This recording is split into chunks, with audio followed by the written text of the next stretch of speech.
पितृपक्ष में ना खरीदे, ये 5 चीजें करोड़पति को भी कंगाल बना देती हैं। हम भी कुछ ऐसी चीजें हैं जो पितृपक्ष के दौरान कभी नहीं खरीदते हैं, इसलिए आपको भी पितृपक्ष में इन चीजों को भूलकर भी नहीं खरीदना चाहिए, क्योंकि यह बिल्कुल भी शुभ नहीं माना जाता। भक्तों, आज हम बात करने जा रहे हैं पितृपक्ष की, जो हिंदू धर्म में अत्यंत ही पवित्र और महत्वपूर्ण काल माना गया है। कहते हैं ये वो समय होता है जब हमारे पूर्वज हमारे पितृलोक से धरती पर आते हैं और हमारे बीच रहते हैं। इस दौरान हम जितनी श्रद्धा और भक्ति से उन्हें स्मरण करते हैं, उन्हें जल अर्पित करते हैं, तर्पण करते हैं, पिंडदान करते हैं, उतना ही वो प्रसन्न होकर हमें आशीर्वाद देते हैं। लेकिन अगर हम इस दौरान कुछ ऐसे कार्य कर बैठें जो अशुभ माने गए हैं, तो हमारे पितृ हमसे रुष्ट हो सकते हैं, और जब पितृ नाराज होते हैं तो जीवन में पितृदोष लग जाता है। पितृदोष लगने पर जीवन में अनगिनत समस्याएं आती हैं, बनते काम बिगड़ने लगते हैं, विवाह में बाधा आती है, संतान सुख में विलंब होता है, घर में लड़ाई झगड़े होते हैं, धन की हानि होती है, और बिना कारण के मानसिक और शारीरिक परेशानियां बनी रहती हैं। इसलिए पितृपक्ष के दौरान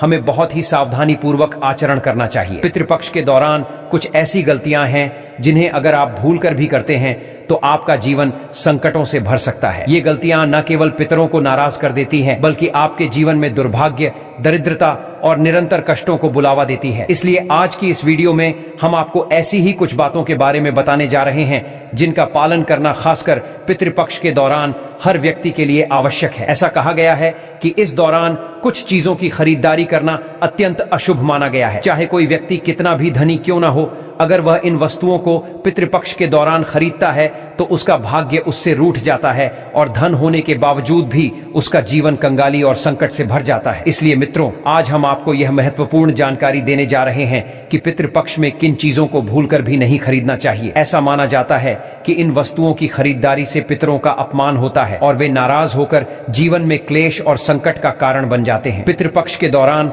नए मकान की खरीद, वाहन लेना, सोना या चांदी जैसे धातु खरीदना, इलेक्ट्रॉनिक सामान खरीदना और शादी ब्याह की खरीदारी करना पूर्ण रूप से वर्जित माना गया है। इस दौरान शुभ कार्य नहीं किए जाते, मांगलिक काम टाल दिए जाते हैं, क्योंकि यह समय केवल पितरों को समर्पित होता है। यह त्याग, सेवा और श्रद्धा का काल होता है, भोग विलास का नहीं। भक्तों, इस समय हमें अपने पितरों की आत्मा की शांति के लिए तर्पण, पिंडदान और ब्राह्मण भोज जैसे कार्य करने चाहिए। ऐसा कहा गया है कि पितृपक्ष के 16 दिन हमारे लिए एक सुनहरा अवसर होते हैं अपने पितरों को प्रसन्न करने का, उनकी कृपा प्राप्त करने का। जो व्यक्ति इन दिनों में सच्चे मन से अपने पूर्वजों का स्मरण करता है, उनके लिए विधि पूर्वक श्राद्ध करता है, उसे जीवन में कभी किसी प्रकार की कमी नहीं रहती। लेकिन अगर आप यह नहीं करते या इन बातों को हल्के में ले लेते हैं तो आपके जीवन में पितृदोष स्थायी रूप से घर कर सकता है। अगर आपके घर में लगातार झगड़े होते हैं, काम बिगड़ते हैं, विवाह में अड़चन आती है, व्यापार में हानि हो रही है, संतान सुख में रुकावट है, तो यह संकेत है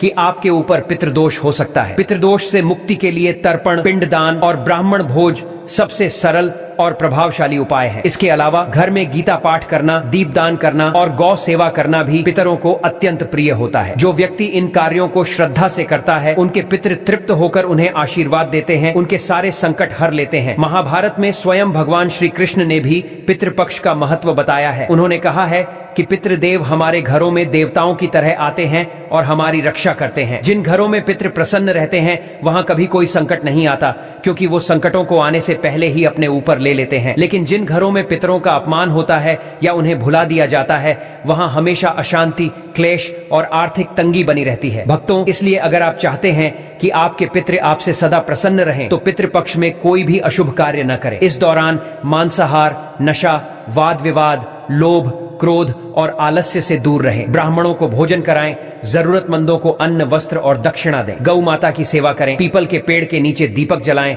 और प्रतिदिन अपने पितरों को स्मरण कर जल अर्पित करें। सबसे जरूरी बात यह है कि इस दौरान किसी भी प्रकार की नई खरीदारी, विशेष रूप से वाहन, सोना, घर, भूमि और शादी ब्याह की वस्तुएं भूलकर भी न खरीदें। मित्रों, यदि आप चाहते हैं कि आपके पितृदेव आपसे प्रसन्न हो, तो इस वीडियो को लाइक जरूर करें और कमेंट में जय पितृदेव अवश्य लिखें, क्योंकि जब हम अपने पितरों को सच्चे मन से याद करते हैं, उन्हें सम्मान देते हैं, तो वे हमारे जीवन में चमत्कारिक रूप से कृपा बरसाते हैं। उनके आशीर्वाद से जीवन सुखमय बनता है और हर दुख दूर हो जाता है। दोस्तों, हिंदू धर्म में पितृपक्ष का बहुत ही ज्यादा खास महत्व होता है। ऐसा कहा जाता है कि जो व्यक्ति पितृपक्ष में इन चीजों को खरीद लेता है उसे बहुत सारी दिक्कतों का सामना करना पड़ता है, क्योंकि दोस्तों पितृपक्ष में बहुत सारे शुभ कार्य बिल्कुल भी नहीं किए जाते हैं। तो आपको भी भूलकर भी पितृपक्ष में इन चीजों को नहीं खरीदना चाहिए। और दोस्तों, इस वीडियो में हम आपको बहुत ही महत्वपूर्ण जानकारी देंगे कि पितृपक्ष में वे कौन से कार्य होते हैं जो किसी भी व्यक्ति को नहीं करने चाहिए, वरना उनके पितर उनसे नाराज हो जाएंगे और उनके जीवन में उन्हें बहुत सारा कष्ट देंगे। क्योंकि जब हमारे जीवन में पितर हमसे नाराज हो जाते हैं तो हमें पितृदोष लग जाता है, जिस वजह से हमें अपने जीवन में हर प्रकार की परेशानी का सामना करना पड़ता है। और दोस्तों, अगर हमारे जीवन में पितृदोष लग गया तो हमारे बने बने काम भी बिगड़ जाते हैं। दोस्तों, सबसे पहले हम आपको बता दें कि जो भी जानकारी हम आपको बताने जा रहे हैं उसका उल्लेख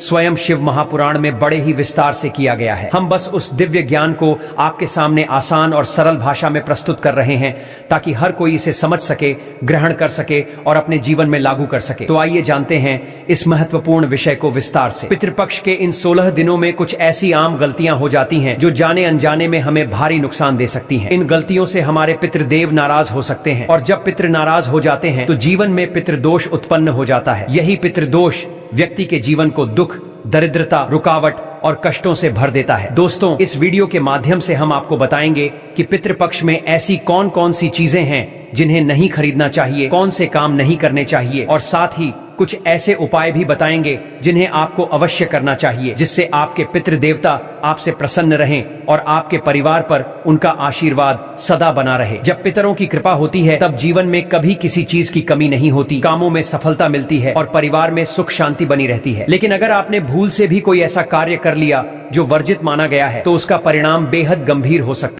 भक्तों, अब बात करते हैं कि पितृपक्ष का वास्तव में क्या महत्व है। यह काल सिर्फ एक परंपरा नहीं है, यह एक कर्तव्य है, एक धर्म है जो हर सनातनी को निभाना चाहिए। यह वह समय होता है जब हमारे पूर्वज हमारे पितृलोक से हमारे पास आते हैं, हमारी उपस्थिति में रहते हैं और हमसे तर्पण, श्राद्ध और सम्मान की अपेक्षा रखते हैं। अगर हम उन्हें आदर नहीं देते, अगर हम उन्हें भुला देते हैं तो वो हमसे नाराज हो जाते हैं और उनके नाराज होने पर जीवन में परेशानियां आना निश्चित है। पितृपक्ष के दौरान कुछ नियमों का पालन करना बेहद आवश्यक होता है, जैसे कि इन दिनों में दाढ़ी या बाल नहीं कटवाने चाहिए। यह शरीर पर नियंत्रण, त्याग और विनम्रता का प्रतीक माना जाता है। बड़े बुजुर्गों से बहस करना, अपशब्द कहना या उनका अपमान करना बिल्कुल वर्जित है। इसके साथ ही ऐसी कई वस्तुएं हैं जिन्हें इन 16 दिनों में खरीदना पूर्णतः वर्जित माना गया है, जैसे नया मकान, नया वाहन, सोना चांदी, इलेक्ट्रॉनिक वस्तुएं और शादी विवाह की कोई भी तैयारी या खरीदारी करना वर्जित है। यह सब पितरों की उपस्थिति में किया जाना अपवित्र माना जाता है और इससे पितर प्रसन्न होने के बजाय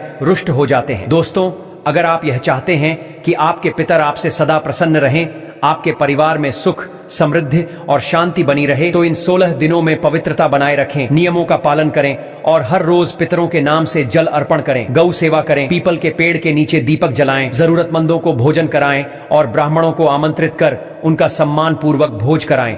हमारे शास्त्र कहते हैं कि पितृदेव हमारे जीवन के अदृश्य रक्षक होते हैं। जब वो प्रसन्न रहते हैं तो हमारे जीवन में आने वाला हर संकट वो अपने ऊपर ले लेते हैं, लेकिन जब वो दुखी या नाराज होते हैं तो जीवन में निराशा, क्लेश, आर्थिक तंगी, रोग और दुर्भाग्य दस्तक देने लगते हैं। इसलिए यह समय केवल बाहरी पूजा का नहीं है, बल्कि आत्मशुद्धि और कृतज्ञता प्रकट करने का है। इसलिए एक बार फिर आप सभी से निवेदन है कि इस वीडियो को अपने परिवार, दोस्तों और अपने सामाजिक समूहों में जरूर शेयर करें ताकि हर कोई इस पावन ज्ञान से परिचित हो सके। अगर आपने अब तक वीडियो को लाइक नहीं किया है तो कृपया लाइक करें, चैनल को सब्सक्राइब करें और कमेंट बॉक्स में जय पितृदेव अवश्य लिखें, जिससे यह संदेश आपके माध्यम से भी आपके पितरों तक पहुंचे कि आप उन्हें याद करते हैं, उन्हें सम्मान देते हैं और उनसे आशीर्वाद की कामना करते हैं। चलिए बिना देरी के आगे की जानकारी शुरू करते हैं। पितृपक्ष के दौरान नमक का दान करना बहुत ही महत्वपूर्ण और पुण्यकारी माना गया है। इस दौरान आप नमक का दान तो जरूर कर सकते हैं, लेकिन इस समय नमक को खरीदना बिल्कुल भी उचित नहीं माना जाता। पितृपक्ष के दौरान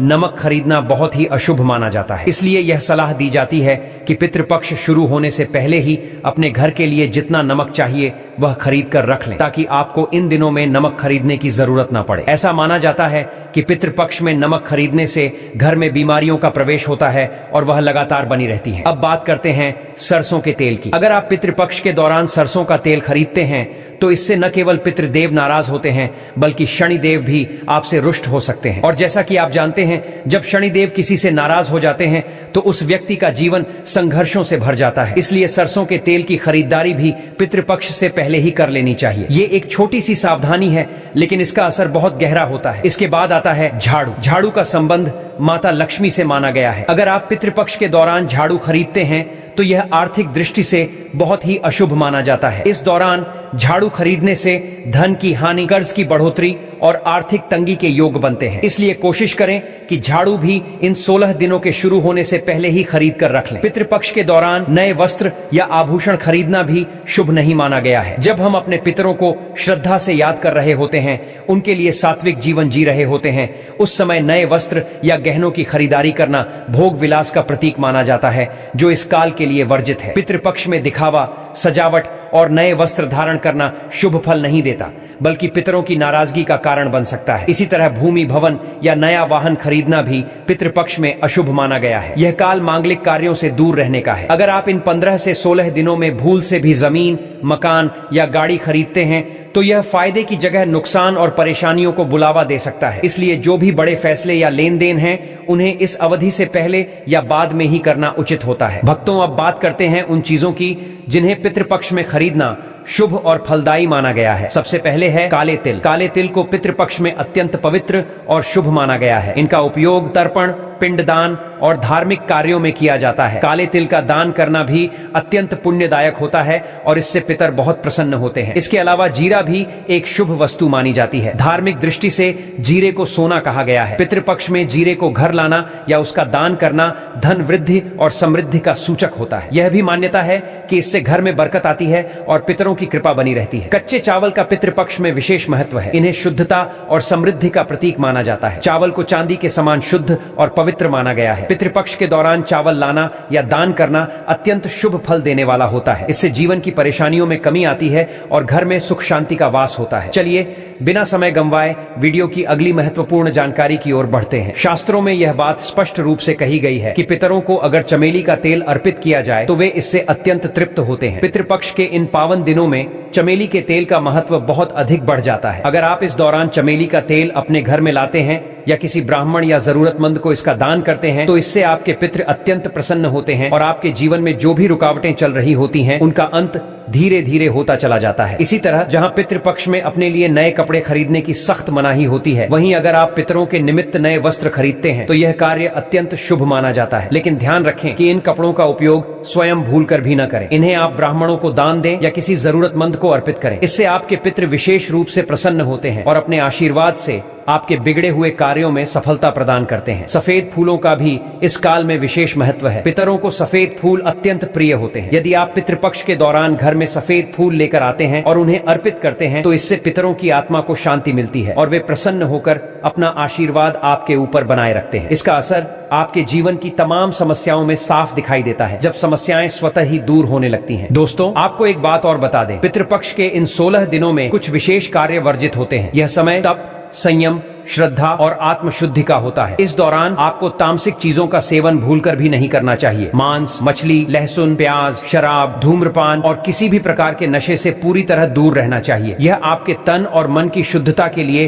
अत्यंत आवश्यक होता है। शास्त्रों में स्पष्ट रूप से कहा गया है कि इस समय जो व्यक्ति अपने आचरण को सात्विक बनाए रखता है उसके पितृ प्रसन्न रहते हैं। लेकिन अगर कोई व्यक्ति इन बातों का उल्लंघन करता है तो उसे पितरों के क्रोध का सामना करना पड़ता है। साथ ही इस पवित्र समय में किसी को अपशब्द कहना, झूठ बोलना, छल कपट करना, सट्टा खेलना या किसी का दिल दुखाना, ये सब कार्य पितरों को अत्यंत अप्रिय लगते हैं। इसलिए पितृपक्ष में हर व्यक्ति को अपने व्यवहार, वाणी और कर्म पर विशेष ध्यान देना चाहिए। यह आत्म संयम का काल है जहां हर छोटी बात भी बहुत गहरा प्रभाव डालती है। एक और बात जिसे अक्सर लोग नजरअंदाज कर देते हैं, अगर आपके घर की चौखट पर कोई गाय, कुत्ता, कौवा, कोई साधु संत या फिर कोई भूखा भिखारी आता है तो उसका अपमान कभी नहीं करना चाहिए। हो सकता है वह कोई आम प्राणी न हो बल्कि आपके पितरों की ही कोई प्रतीक रूपी उपस्थिति हो। अगर आप उनका अनादर करते हैं, उन्हें अपशब्द कहते हैं या भगा देते हैं तो यह सीधे सीधे आपके पितरों का अपमान माना जाता है। और जब पितृ नाराज होते हैं तो हमारे जीवन में संघर्ष, असफलता और दुखों की शुरुआत हो जाती है। इसीलिए आपको इन बातों का विशेष ध्यान रखना चाहिए।